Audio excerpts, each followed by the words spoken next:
স্বার্থদলের লাশ এখন একটি সস্তা দ্রব্য হয়ে গিয়েছে, যার কারণে আমরা যেখানে সেখানে স্বার্থদলের লাশ দেখতে পাই।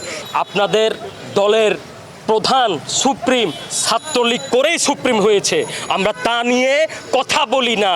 3000-এর অধিক মায়ের বুক খালি হয়েছে, কিন্তু ইন্টারিম এখনো কোনো ধরনের ব্যবস্থা নিতে পারেনি। যদি আপনি মাঠ পর্যায়ে যাচাই করেন দেখবেন যে এখানে চাঁদাবাজের কোনো সংশ্লিষ্টতা নাই।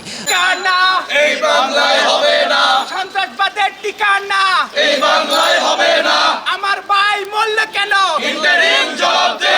We want justice, justice. We want Justice, justice.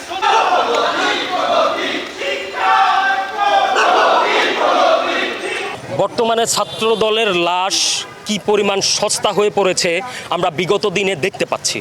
ছাত্র দলের লাশ এখন একটি সস্তা একটি দ্রব্য হয়ে গিয়েছে। ছাত্র দলের লাশ এখন একটি সস্তা দ্রব্য হয়ে গিয়েছে, যার কারণে আমরা যেখানে সেখানে ছাত্র দলের লাশ দেখতে পাই। কিন্তু আবার আমরা দেখতে পাই এই ছাত্র দলের লাশ নিয়ে কি পরিমাণ অপরাজনীতি শুরু করেছে আমাদের বিভিন্ন রাজনৈতিক দল। আমরা তাদেরকে সম্মান জানাই, এটা বলতে চাই যে আপনারা মনে রাখবেন মসজিদের ইমামও এখন কিন্তু সুরক্ষিত নয়। মসজিদের ইমাম এখন কিন্তু সুরক্ষিত নয়, কিন্তু মসজিদের ইমামের কথা কেউ বলে না। সবাই বলছে ছাত্রদল পল্টনে এমন ঝামেলা করেছে, ছাত্রদল আমাদের খুলনায় ছাত্রদলের একজন মানুষ মারা গেছে, তাকে নিয়ে তো কোনো কথা নাই ফেসবুকে, তাকে নিয়ে তো কোনো কথা নাই যুবদলের, তাকে নিয়ে তো কোনো কথা নেই, তাকে নিয়ে কথা হবে না। আপনারা মনে রাখবেন আপনাদের দলের প্রধান সুপ্রিম ছাত্রলীগ করেই সুপ্রিম হয়েছে, আমরা তা নিয়ে কথা বলি না। কিন্তু যখন আমরা নির্যাতিত, আমরা যখন নিপীড়িত, তখনও আপনারা আমাদেরকে নিয়ে কমেন্ট পাস করেন, আমাদেরকে নিয়ে অপরাজনীতি তৈরি করেন। এগুলো বন্ধ করুন, সুষ্ঠু রাজনীতিতে আসুন। আমরা সুষ্ঠু রাজনীতির জন্য ওপেন, আপনারা সুষ্ঠু রাজনীতিতে আসুন, সুষ্ঠু রাজনীতি করি।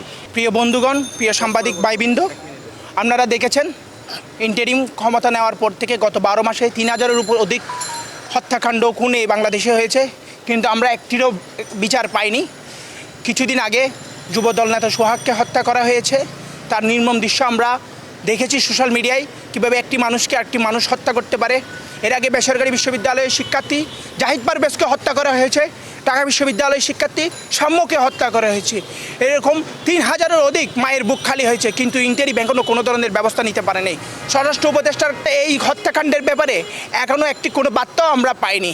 আমরা চাই এসব হত্যাকাণ্ডের সুষ্ঠু বিচার হোক এবং পুরো বাংলাদেশ জুড়ে যে মবক্রেসি তৈরি হয়েছে এই মবক্রেসি বন্ধ হোক, আইনের শাসন প্রতিষ্ঠা হোক এবং এই সাথে মানুষের মধ্যে যে সহনশীল আচরণ গড়ে তুলতে যে আমাদের যে একতাবদ্ধ হওয়ার যে দায়িত্ব, এটা যাতে সবার মধ্যে কাজ করে, আমি এই প্রত্যাশায় রাখবো।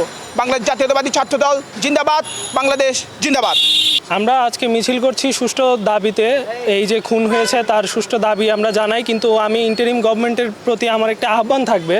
বিগত দিনগুলোতে এই 5ই আগস্টের পরবর্তী সময়ে আমরা দেখেছি প্রত্যেকটা থানা থেকে এবং প্রত্যেকটা জেল থেকে নামি অনেক 500-এরও বেশি সন্ত্রাসী নাম করা যারা সন্ত্রাসী তারা বের হয়ে গেছে এবং ইন্টারিম আজ পর্যন্ত তাদের কোনো ধরা বা ধরপাকড়ের কোনো প্রক্রিয়া আমরা চলমান দেখিনি। এখন এই ধরনের মব সন্ত্রাস বা এই ধরনের যত কার্যকলাপ হচ্ছে তার পিছে কিন্তু এই সন্ত্রাসীরা অনেকাংশেই জড়িত, ঠিক আছে। এবং আমরা কি করছি, আমরা শুধুমাত্র একটি রাজনৈতিক দলকে ব্যাশিং করছি, যেটা অত্যন্ত নিন্দনীয় এবং অত্যন্ত হিতকর। এটা আমরা কখনোই কাম্য করি না। আমরা চাবো ইন্টারিম এর সুষ্ঠু বিচার করবে এবং এটাই আমাদের সাধারণ শিক্ষার্থীর প্রত্যাশা।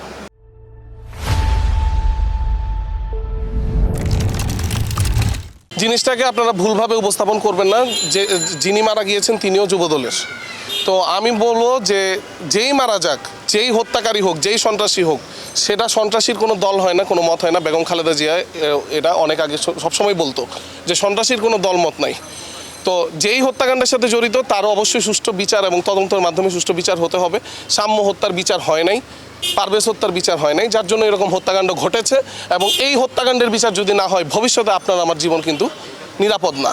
সুতরাং সন্ত্রাসী যেই দলেরই হোক তার বিচার হতে হবে। বিষয়টা আপনাকে যদি আপনি মাঠ পর্যায়ে যাচাই করেন দেখবেন যে এখানে চাঁদাবাজের কোনো সংশ্লিষ্টতা নাই। দুইজনের পূর্বশত্রুতার জেদ ধরেই যে মারামারিটা এবং পাথর নিক্ষেপ করে একটা পর্যায়ে সোহাগকে নির্মমভাবে হত্যা করা হয়। এখানে চাঁদাবাজির সাথে কোনো সম্পৃক্ততা নাই, কিন্তু এটাকে মিডিয়াতে রংভাবে উপস্থাপন করা হয়েছে, সেটা সত্যিই খুবই নিন্দনীয়। গতকাল থেকে আমরা দেখছি যে আমাদের এই যে যে মারা গিয়েছেন, খুব নির্মমভাবে হত্যার শিকার হয়েছেন সোহাগ সাহেব, উনি আমরা যতদূর শুনতে পেরেছি উনিও যুবদল কর্মী ছিলেন।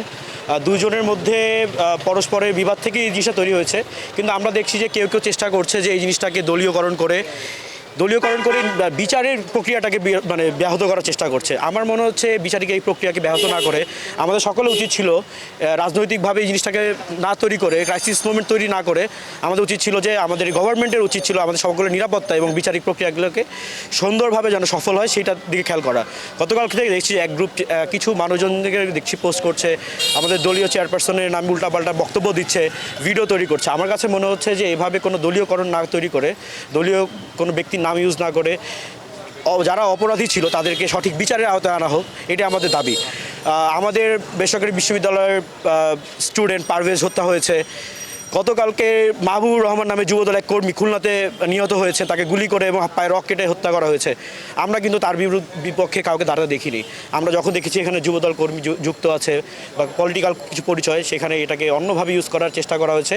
যারা করেছে আমরা তাদেরকে বলবো যে আপনারা দয়া করে সুষ্ঠু বিচারে দাবি করুন। দলের নাম ব্যবহার করে আমাদেরকে অন্যরকম রাজনীতি তৈরি না করবে, এটি আমি আশা করবো। যে আমরা একটা জিনিস লক্ষ্য করছি যে 24 গণঅভ্যুত্থানের পর থেকে এখন পর্যন্ত যতগুলো হত্যাকাণ্ড হয়েছে এই পর্যন্ত ইন্টারিম গভর্নমেন্ট টোটালি ফেল। তারা এখন পর্যন্ত কোনো কিছু করতে পারেন নাই। ইভেন এই যে লাস্ট যে হত্যাকাণ্ডটি হয়েছে তারা সরাসরি একটা দলের নাম নিতেছে বিএনপি, ঠিক আছে? তো দিন শেষে বিএনপি এখানে মানে ডিফেন্ড করার কিছু নেই, কারণ যে হত্যাকাণ্ডটি হয়েছে এরা সম্পূর্ণভাবে যারা ঘটিয়েছে তারা বিএনপির লোক, কিন্তু দিন শেষে হচ্ছে তারা মানুষ। কিন্তু এই হত্যাকাণ্ডের বিচারটি আমাদের সবারই করতে হবে। আইন শৃঙ্খলা বাহিনীর এই ক্ষেত্রে সম্পূর্ণভাবে এই জিনিসটি তদারকি করতে হবে। ইন্টারিম গভর্নমেন্ট মূলত হচ্ছে তাদের দেশের মানুষের নিরাপত্তা দিতে ব্যর্থ, যার কারণে তারা একটা মবক্রেসি ক্রিয়েট করে বাংলাদেশ জাতীয়তাবাদী দল বিএনপির উপরে দোষ চাপায়, মানুষের মনে একটা মায়া কান্না সৃষ্টি করে তারা তাদের ক্ষমতাটাকে স্থায়িত্ব করার প্ল্যান করছে, যা মোটে কাম্য নয়। কারণ 17 বছর আমরা আন্দোলন সংগ্রাম করেছি জনগণের আশা আকাঙ্ক্ষার প্রতিফলন ঘটানোর জন্য, জনগণের সরকারের কাছে ক্ষমতা হস্তান্তর করার জন্য, যেটা ব্যাহত করার জন্য এক বিশেষ গোষ্ঠী, বিশেষ নতুন দল মবক্রেসি ক্রিয়েট করে আমাদের বাংলাদেশ জাতীয়তাবাদী দলের উপর দোষ ক্রিয়েট করে আমাদের উপর দায় চাপাচ্ছে, যেটা ইন্টারিম গভর্নমেন্ট পুরোপুরি ব্যর্থ। সো আমরা জনগণের সরকারের কাছে ক্ষমতা হস্তান্তর করার দাবি জানাচ্ছি। ধন্যবাদ।